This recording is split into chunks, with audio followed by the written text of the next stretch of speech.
Kok toke kulitnya nyentrik amat? Bagus banget coraknya. Oh, Otan ingat. Ini sih si leopard gecko. Ia berbeda jenis dengan si toke. Sebenarnya mereka masih satu keluarga sih, tapi ada banyak perbedaannya. Salah satunya adalah motif badannya. Motif kulit gecko lebih bervariatif. Tuh lihat, gemes-gemes banget kan? Nah, sekarang Otan mau bahas beberapa fakta unik dan menarik dari si kadal keren satu ini nih. Mari cus, mari kita cus! Fakta unik pertama, goyang ekor ala si gecko. Kalau teman-teman lihat, ada gecko yang menggoyang-goyangkan ekor seperti ini. Bukan berarti dia lagi senang ya, tapi lagi murka. Iya, murka alias marah. Ya, ekor gecko akan bergoyang ketika marah dan merasa tidak nyaman. Gecko berharap lawannya akan takut dengan gerakan ekornya. Beberapa reptil lain juga menggerakkan ekornya ketika marah, seperti si iguana ini nih. Kalau ini sih nggak sekedar untuk menakuti, tapi digunakan untuk senjata. Tuh lihat, ekornya nyabet, bonekanya sampai terpental gitu. Otan kabur takut kena sabet. Fakta unik kedua, si gecko adalah hewan teritorial. Sobat Otan ini punya sifat teritorial, teman. Artinya, ia nggak mau wilayahnya diganggu oleh pejantan lain. Memang sih, ia tidak segalak toke rumahan, tapi ia juga bisa marah begitu lihat pejantan lain. Aduh. Tuh kan digigit. Makanya ketika pelihara gecko, jangan menyatukan dua jantan dalam satu kandang ya. Bisa terjadi pertumpahan darah nanti. Untung aja gecko lainnya segera menyingkir. Selamat. Fakta nomor 3, gecko suka berteduh. Iya, ia tidak suka berjemur. Hal ini berbeda dengan kebanyakan reptil lain. Iguana misalnya, kalau ia sih suka sekali berjemur. Ini dilakukan untuk mempertahankan tubuh mereka agar tetap kinclong dan juga untuk menghangatkan diri. Namanya juga reptil, mereka kan tidak dapat memproduksi panas sendiri, alias berdarah dingin. Makanya mereka berjemur. Mereka betah banget berlama-lama berjemur seperti ini. Eits, tapi lain ceritanya dengan leopard gecko. Gecko tidak suka berlama-lama di bawah sinar matahari. Sinar matahari justru dapat membuat corak warnanya pudar. Selain itu, ia kan makhluk nokturnal atau aktif di malam hari. Di siang hari gini sih mereka biasanya tidur. Itu sebabnya ia lebih suka berada di tempat yang redup, seperti di dalam celah ini. Weleh, jangan berebutan tempat dengan si betina gitu dong, sob. Keunikan keempat, gecko dapat menyimpan makanan di ekornya. Bukan makanan langsung sih yang disimpan, tapi cadangan lemak hasil dari nutrisi yang ia dapatkan. Cadangan lemak ini sangat bermanfaat bagi si gecko di musim paceklik, alias susah mendapatkan makanan. Jadi saat ia sedang bersembunyi di guanya atau juga berpuasa, ia tetap dapat bertahan hidup. Keunikan kelima, bentuk jari kaki gecko berbeda dengan toke rumahan. Perhatikan deh, bentuk jarinya berbeda. Kalau toke rumahan agak gemuk-gemuk dan punya alat penghisap yang memungkinkan dia menempel di tembok atau bidang datar lain. Bahkan, toke dapat bertahan di permukaan yang licin. Sedangkan si leopard gecko, jari kakinya punya kuku yang runcing untuk dipakainya memanjat.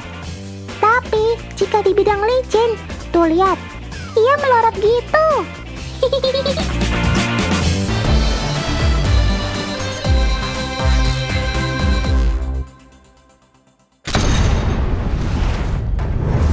Ya Tuhan, ada apa ini? Kenapa banyak sekali anjing pemburu? Apa salah Otan? Otan mohon, jangan kejar dan gigit Otan ya. Ih, serem. Kiri, terus kiri. Tapi hutannya agak lebat, masuk dalam ya, dalam ya. Oh lala, ternyata Otan salah sangka. Sobat-sobat Otan ini ternyata mengincar babi hutan, bukan Otan. Otan lega sekarang. Ya wajar aja sih babi hutan diburu di sini. Para petani menganggapnya sebagai hama. Lahan pertanian seringkali dirusak mereka. Duh, nakal banget nih si babi hutan.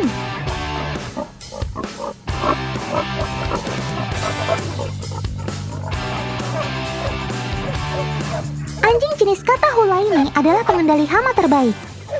Ia dipilih oleh paman-paman pemburu dari Provinsi Bengkulu ini. Kemampuan si Catahoula dalam melacak posisi target buruan bukan kaleng-kaleng atau palsu. Dari buku pintar yang Otan baca, mereka memiliki sekitar 230 juta sel penciuman. Ini berarti mereka memiliki reseptor bau 40 kali lebih banyak daripada reseptor bau pada hidung manusia. Wow, tapi Otan perlu bukti, bukan hanya janji palsu.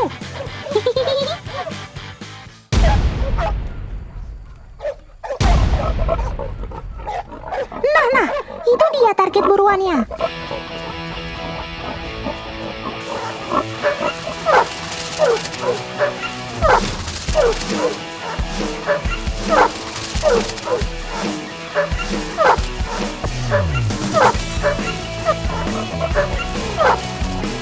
Tidak perlu waktu lama, anjing Catahoula sudah membuat posisi target terkunci.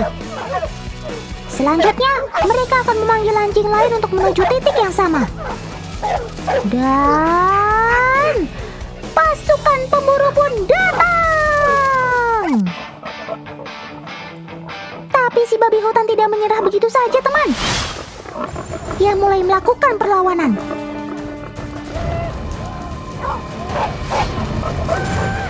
Tapi apa boleh buat, segala daya dan upaya hanya sia-sia belaka. Selain penciuman, ada hal istimewa lain yang dimiliki oleh Catahoula, teman. Perhatikan deh, setelah target buruan berhasil dilumpuhkan, sobat Otan ini akan menghentikan serangannya.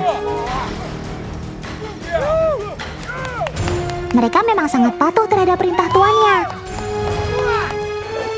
Mereka hanya ditugaskan untuk berburu dan tidak untuk memakan hasil buruan. Wah, kalian hebat banget sih.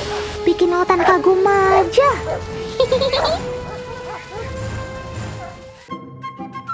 Oh iya teman, usut punya usut, ternyata anjing Catahoula bukan asli dari Bengkulu, melainkan dari Amerika. Mereka sengaja didatangkan ke Indonesia untuk membantu para petani mengendalikan hama babi hutan. Tepatnya pada tahun 1994, satu pasang anjing Catahoula pertama tiba di kota Bengkulu. Dari hasil persilangan beberapa jenis anjing, kemudian lahirlah si anjing Catahoula yang kita kenal ini.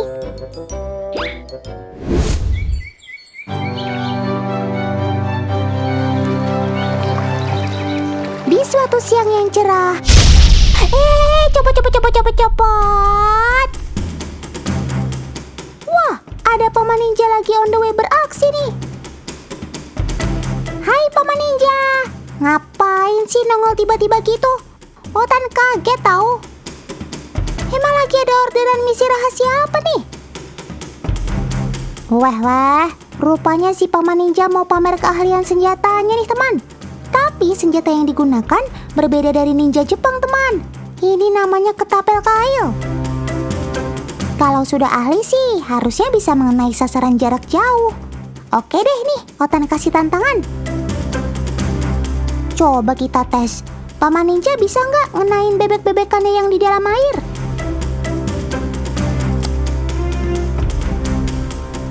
Wow, ternyata si paman ninja jago beneran teman. Tapi Otan belum puas, kan bebeknya diem aja nggak bergerak. Coba paman, gimana kalau bebeknya bergerak di sungai mengalir gini? Siap-siap ya. GPL, nggak pakai lama. Si paman ninja mulai mengincar. Dan jebret, tepat kena sasaran. Berkali-kali dicoba, kena terus. Heads, tapi jangan sombong dulu ya paman ninja. Ada sobat Otan yang mau unjuk gigi adu keahlian juga nih. Kalau cuma soal ketepatan sama sasaran, kemampuannya dijamin gak kaleng-kaleng deh. Langsung aja Otan panggilkan. Yuhu, Cekakak Jawa, sini dong tunjukkan kemampuanmu. Iya, si Cekakak mulai melesat. Sembari terbang dengan anggun, rupanya dia sudah mengunci sasarannya, teman. Dan ciat, kena tepat sasaran. Oh, rupanya dia dapat jangkrik. Ini memang makanan kesukaannya, teman. Coba Om Editor, Otan mau dong lihat tayangan lambatnya. 3, 2, 1, kena. Tuh, teman di rumah lihat kan? Dari ketinggian, dia menukik tajam, lalu menyusur persis di atas permukaan air. Kalau salah perhitungan, bisa-bisa kamu yang tercebur air loh, Sob. Meskipun dia terbang dengan kecepatan penuh, tapi ketepatan patukannya ke air tepat mengenai sasaran loh, teman. Dia sudah hitung kecepatan dan sudut terbangnya, jadi ia tahu kapan harus mematuk. Dan kerennya lagi, matanya masih tajam melihat jangkrik sekecil itu dari jarak yang begitu jauh. Luar biasa. Lengkap banget keahlian berburu kamu, Sob. Ketajaman penglihatan mata, kecepatan terbang, dan ketepatan perhitungannya luar biasa tepat. Beuh, Otan salut sih sama kamu, Sob. Cara kamu berburu tadi betul-betul kermaks, keren maksimal.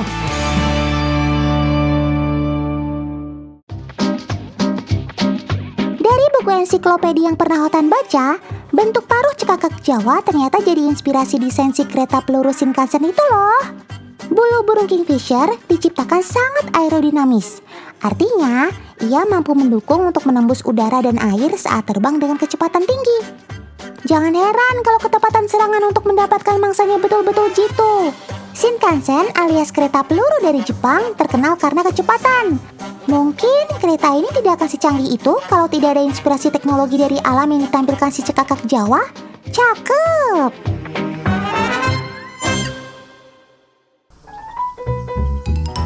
Teman di rumah sudah tahu belum? Cekakak Jawa ternyata bersarang di lubang tanah loh. Jadi berbeda dengan burung lain yang sarangnya di atas pohon. Sepertinya kamu habis berburu jangkrik ya, Sob. Tapi kok dibawa pulang ke sarang? Emang buat cemilan kalau malam-malam lapar ya? Walah, ternyata di dalam sarang ada 2 ekor anakannya, teman. Si induk ternyata berburu serangga kecil untuk meloloh anak-anaknya. Halo sobat-sobat kecil. Tapi kalau dilihat-lihat, ukuran anakannya kok kayak udah segede induknya ya. Meski bulunya belum tumbuh sempurna, tapi bobot dan ukuran tubuh anak Cekakak memang cepat membesar, teman. Wah, lihat induknya datang, langsung pada mangap begini. Pasti udah lapar banget nih kalian. Anakan Cekakak Jawa ini masih bergantung penuh pada induknya, teman. Bahkan hingga bulunya tumbuh sempurna. Meski anak-anaknya tersembunyi di dalam lubang, rutinitas si induk yang sering keluar masuk sarang bisa memancing datangnya predator yang melihat. Makanya, si induk jadi terkenal sangat peka kalau melihat potensi ancaman sekecil apapun yang bisa membahayakan anak-anaknya. Cekakak Jawa akan terbang menjauhi sarang kalau melihat ada manusia atau hewan yang berada di dekat sarangnya. Tujuannya agar tidak ada yang menemukan lokasi persis di mana anak-anaknya bersembunyi. Si induk akan memastikan dulu wilayahnya aman dari ancaman, baru berani kembali ke sarangnya. Good job, Mama Cekakak!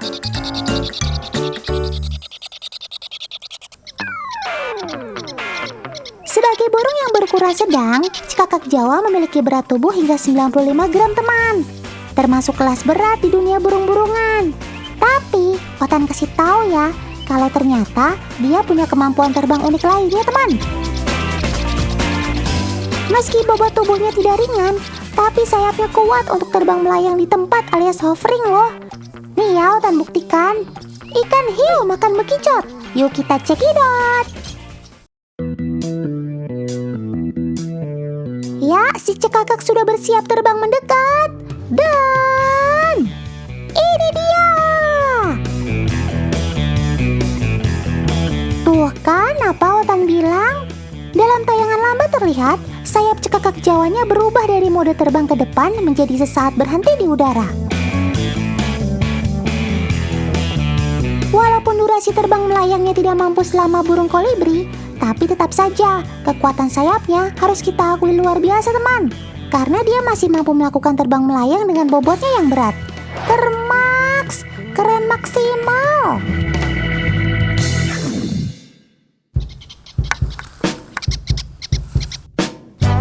By the way, in the way busway, kemampuan berburunya udah, keunikan terbangnya juga udah.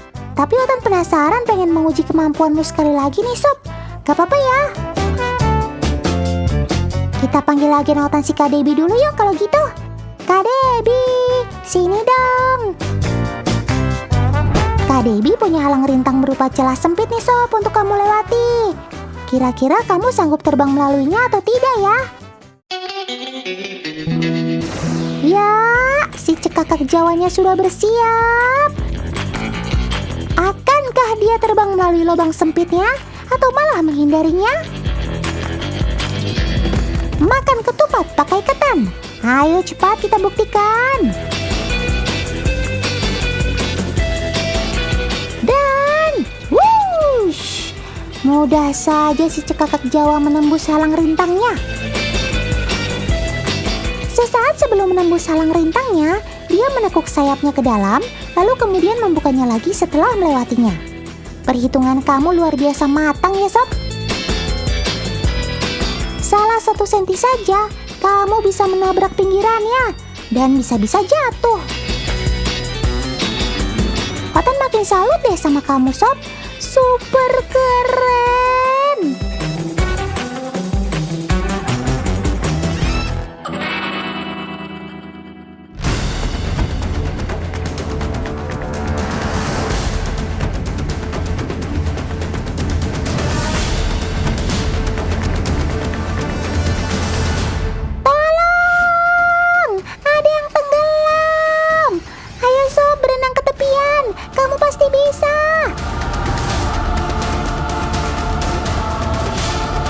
Syukurlah kamu bisa mencapai daratan ya. Hampir saja si anakan cekakak Jawa ini tenggelam, teman. Rupanya dia tadi bermaksud mandi dengan menceburkan diri sebentar ke air. Tapi sepertinya bulu sayapnya masih belum terlapisi seluruhnya dengan kelenjar minyak, teman. Makanya ketika kena air langsung kuyup semua deh. Untung kamu juga bisa berenang, Sob. Oh, pantesan. Kamu lihat teman-temanmu pada mandi jadi pengen ikutan ya? Ketika suhu tubuhnya sudah terlalu panas, burung perlu mendinginkan diri dengan cara mandi, teman.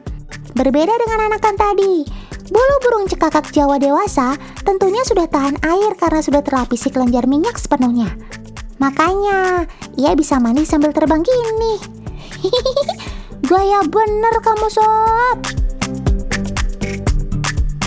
Jarang-jarang nih Otan lihat kamu lagi momen mandi gini, Sob. Cakep.